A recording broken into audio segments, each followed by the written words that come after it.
Hello नमस्कार, welcome to inculcate Learning. 25th class है जी। पीवाईक्यूज डिस्कस कर रहे हैं। कुछ एक पीवाईक्यूज अभी रहते हैं तो वो मैं कंप्लीट करा दूंगी विद इन 1 और 2 डेज आपके एग्जाम से पहले, ठीक है।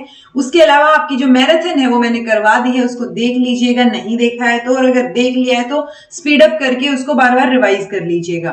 This is presented by me Raveena. Videos informative लगे तो इनकलकेट लर्निंग को लाइक शेयर सब्सक्राइब कर दीजिएगा। चलिए जी, सो आज 21st नहीं 241st, सो 241वां क्वेश्चन, 240 क्वेश्चंस ऑलरेडी कर चुके हैं। नहीं देखे हैं तो मेक श्योर एटलीस्ट वो मैराथन और आपके ये सारे पीवाईक्यूज इनको आप अच्छे से करके जाएं। What duration was recommended by Secondary Education Commission for secondary education? तो secondary education के लिए इन्होंने कितनी ड्यूरेशन रेकमेंड की थी? 7 साल, 4 साल, 3 साल और 5 साल। आंसर रहेगा 7 इयर्स। इन्होंने 11 to 17 की जो एज है उसमें इन्होंने जो है सेकेंडरी एजुकेशन रेकमेंड की थी कि 7 साल जो है वो प्रॉपरली प्लान्ड एजुकेशन की हमें जरूरत है, ठीक है।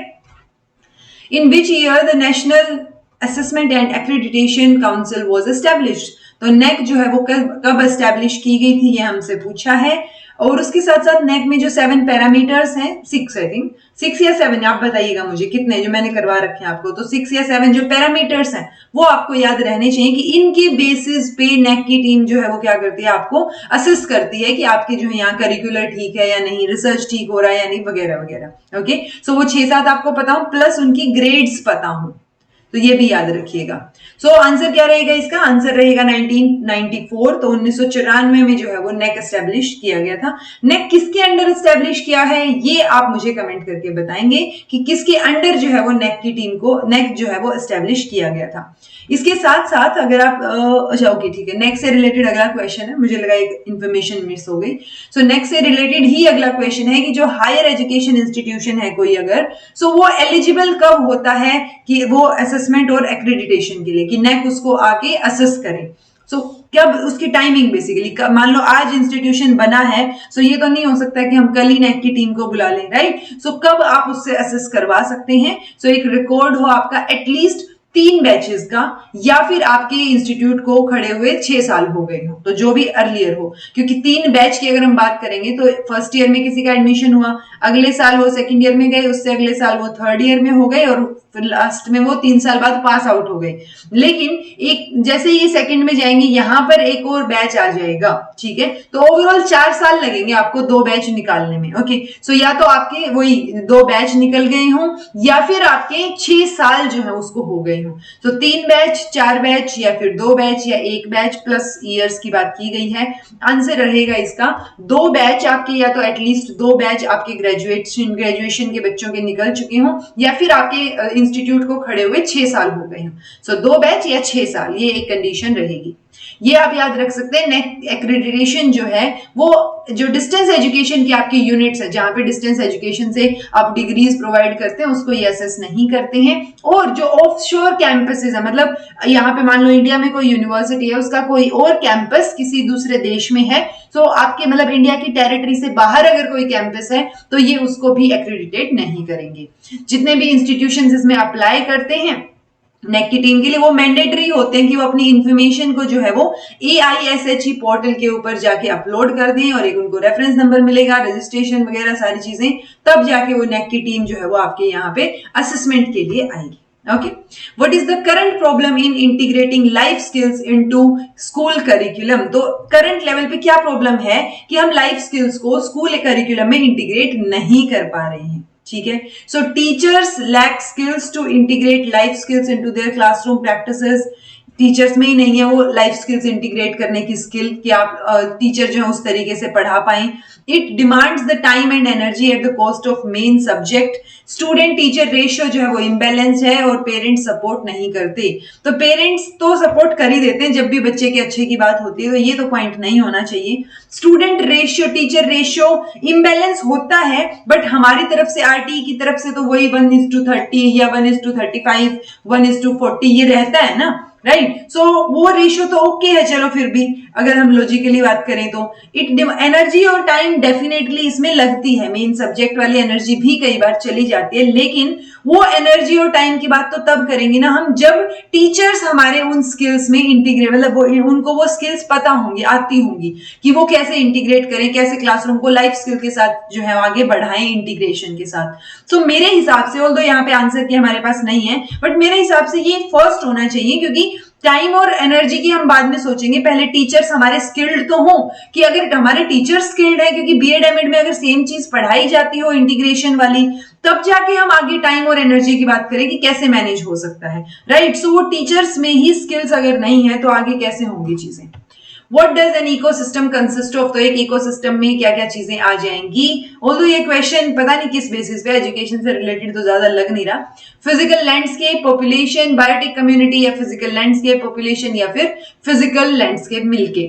सो देखिए, हम यूजुअली इकोसिस्टम में बायोटिक, एबायोटिक दो कंपोनेंट्स पढ़ते हैं, तो बायोटिक के साथ साथ अगर हम फिजिकल लैंडस्केप को मिला दें जो कि एबायोटिक होगा, सो वो मिलके हमारा इकोसिस्टम बन सकता है। सो सी आंसर होना चाहिए accordingly. Which of the following is a biotic component of an ecosystem? तो इन इकोसिस्टम में बायोटिक कंपोनेंट कौन सा रहेगा जिसमें जान हो बेसिकली। सो आंसर क्या हो जाएगा जी, फंगे आंसर हो जाएगा। फंगस जिसको हम बोलते हैं। विंड, वाटर और टेम्परेचर, ये फैक्टर्स हैं जो कि इन्फ्लुएंस करेंगे बाकी चीजों को। ओके, सो फंगे जो है वो बायोटिक और बाकी सारे एबायोटिक जो है कंपोनेंट होंगे। ठीक है। What is the primary objective of Bodhisattva? तो बोधिसत्व वो लोग होते हैं जो कि बुद्धिज्म को मानते हैं। ठीक है, सो बोधिसत्व वो लोग होंगे अगर बुद्धिज्म को मानते, तो हम ये, क्योंकि बुद्धिज्म का अगर एम होता तो हम बोल सकते हैं कि एजुकेट करना है हमें मासेस को बुद्धा के बारे में। ओके, पर बोधिसत्व तो अपनी लाइफ से रिलेटेड सोचेगा ना, उस बेसिस पे जो है अगर हम देखें, सो बोधिसत्व का एम क्या होता है कि वो एक ऐसा इंसान मतलब वो बने जो कि सैल्वेशन की तरफ आगे बढ़ रहा हो, ऑन द बेसिस ऑफ जो बुद्धिज्म की टीचिंग्स है उनके बेसिस पे। सो उस हिसाब से अगर देखा जाए तो मुझे डी आंसर शायद हो सकता है कि जो दूसरों के वेलफेयर में अपनी लाइफ सेक्रीफाइस कर दे, ये उसका प्राइमरी ऑब्जेक्टिव रहेगा। या फिर दूसरे अगर एक और पर्सपेक्टिव से देखें, सो वो अपने अंदर जो है वो नॉलेज की, सफरिंग या मिजरी की नॉलेज जो है वो डेवलप करना चाहेगा, ताकि, क्योंकि चार हमने नोबल वो ट्रुथ पढ़े हैं ना, कि पहले आपको नॉलेज उसकी होनी चाहिए, ट्रुथ ऑफ सफरिंग या मिजरी, कि क्या कारण है उसका। ओके, सो वो चीज अगर आपको पता होगी तब आप सेसेशन के पाथ की तरफ बढ़ेंगे, सैल्वेशन की तरफ बढ़ेंगे, राइट। सो सी और डी में अगर हम देखें तो वहां से एक चीज समझ आती है कि उसका प्राइमरी ऑब्जेक्टिव जो है वो हम बोल सकते हैं कि सी शायद हो, कि वो डेवलप कर पाए उस नॉलेज को, क्योंकि अगर वो डेवलप कर पाएगा तभी वो सेक्रीफाइस कर पाएगा लाइफ दूसरों के लिए। सो प्राइमरी ऑब्जेक्टिव की जहां तक बात रही तो सी शायद से आंसर हो सकता है on the basis of discussion. Although Buddhism की अगर हम बात करते हैं, सो बुद्धिज्म तो ऑब्वियसली बुद्धा की टीचिंग्स जो है वो मासेस तक पहुंचाने की बात करता, बट यहाँ बोधिसत्व की बात हो रही है, और बोधिसत्व उस इंसान को हम बोलेंगे जो कि बुद्धा बनना चाह रहा है या बुद्धा की टीचिंग्स पे चल रहा है। ओके, तो उस इंसान का प्राइमरी एम तो नॉलेज जो है इनके बारे में, सफरिंग और मिजरी के बारे में अगर उसको पता होगा तब वो उस पाथ के ऊपर आगे बढ़ सकता है, right. World is the creation of mind, यानी माइंड की क्रिएशन है, कोई नेचुरल फिनोमेना वाली चीज नहीं है। एग्जिस्टेंशियल फिलोसफी बोलती है ये बात, आइडियलिज्म बोल रहा है, प्रैग्मेटिज्म या फिर रियलिज्म। सो आइडियल, क्योंकि वेदांता की अगर बात करें, सो वेदांता बोलता है कि सब मोह माया है और जो है बाकी चीजें क्रिएट हुई है, मतलब जो भी है दिमाग में। सो वैसा ही कुछ आइडियलिज्म में हमें देखने को मिलता है, क्योंकि आइडियलिज्म ही आइडियाज की, दिमाग में जो चीजें हैं, मतलब माइंड ही वो एग्जिस्ट करता है वाली सिचुएशन। सो वैसा कुछ आइडियलिज्म बोलते हैं, तो हम आइडियलिज्म के साथ जा सकते हैं। एक बेटर ऑप्शन ये यहाँ पर हो सकता है। एग्जैक्टली ये स्टेटमेंट कहीं लिखी मिल जाए वो हमें कहीं मिली नहीं है। सो पॉइंट सिर्फ इतना सा है कि हम बी के साथ जा सकते हैं अगर हमें आंसर करना ही है, बिकॉज फिलोसफी में स्टिल कुछ ना कुछ कंफ्यूजन थोड़ा सा रहता ही है, ऐसे हार्ड एंड फास्ट चीजें नहीं होती, आप उस चीज को कैसे इंटरप्रेट करते हैं उस पर डिपेंड करती हैं चीजें, राइट। सो बी आंसर हो जाना चाहिए इसका। Which one of the following best explain the aims of peace education? So peace education का क्या एम हो सकता है, बेस्ट एक्सप्लेनेशन क्या हो सकती है उसकी? एक फ्रेंडलीनेस की, acquiring the values of friendliness and को एग्जिस्टेंस इनसाइड अ क्लासरूम, कि आप एक क्लासरूम के अंदर, तो ये सिर्फ मतलब पीस एजुकेशन की बात सिर्फ क्लासरूम तक ही रह गई कि वहां पर ही आप को एग्जिस्टेंस और फ्रेंडलीनेस बनाने की कोशिश कर रहे हैं। Developing values of respect and integrity, तो वैल्यूज जो रिस्पेक्ट और इंटीग्रिटी की वैल्यूज है वो आपको डेवलप करनी है।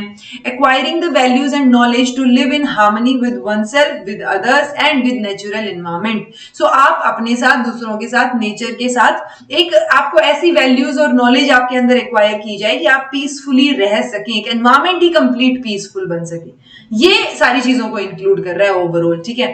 या फिर developing and nurturing cultural and traditional values, तो सिर्फ कल्चरल और ट्रेडिशनल वैल्यूज से जो है वो पीस एजुकेशन में, एजुकेशन की स्पेलिंग ठीक कीजिएगा, एजुकेशन में पीस नहीं है, मतलब पीस एजुकेशन में हम ओवरऑल बात करते हैं, स्पेसिफिकली ग्लोबल लेवल पे बात करते हैं, तो सी आंसर होना चाहिए बेस का.